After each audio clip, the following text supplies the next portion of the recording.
ડીસા તાલુકાના કુચાવાડા ગામ સહિત ગ્રામ્ય વિસ્તારોમાં ભારે વરસાદે તારાજી સર્જી છે।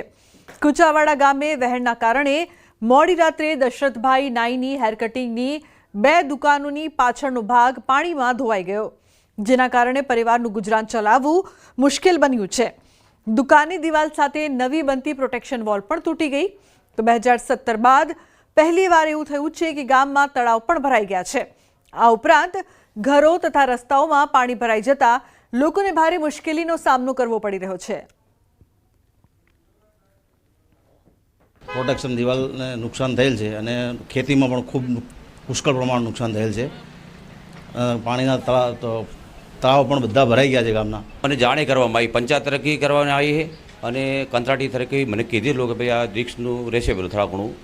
તો હું મારે ધંધો કરતો ને અચાનક આ રાતનું પૂરાયું ને મારે પાછળની દિવાલ પડી ગઈ છે। કોક કરીને ધીરે ધીરે કોક કરશે, હવે ધીરે ધીરે આસ્તે કોક એવું કરવું પડશે, કોક મજૂરી કરીને ઘરે કમાઈને થોડો કરશે ને ઊંચી લેશે દિવાલ, એવું કરશે।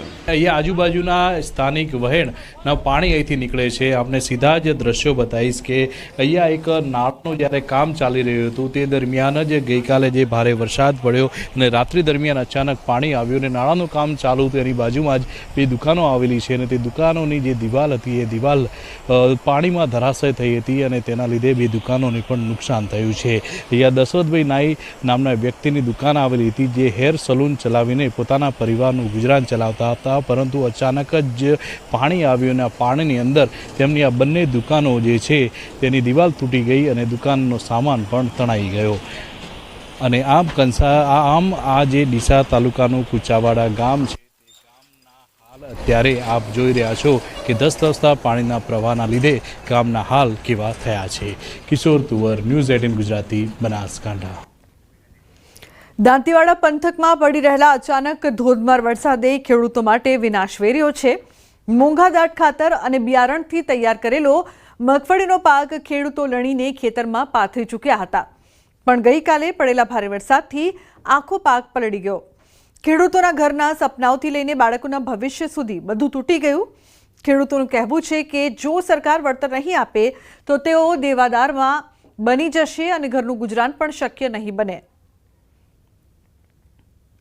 મગફળીની અંદર લગભગ 1.5-2 લાખનો ખર્ચો કર્યો હતો। એની સામે અમને 4-4.5 લાખની ઉપજનો જે અનુમાન હતું એ અત્યારે પાણી એના ઉપર ફરી વળ્યું છે। આ અઠવાડિયાની અંદર 2 વખત 8 ઇંચ વરસાદ દાંતીવાડા તાલુકામાં પડવાથી બહુ મોટું નુકસાન થયું છે ને જે ઉપજ થવાની હતી એ પણ નથી થઈ અને જે બેંકના પાક ધિરાણ લોન બધું લીધેલું છે એ પણ પૂરા વળી શકે તેમ નથી। તો અમે સરકારશ્રીને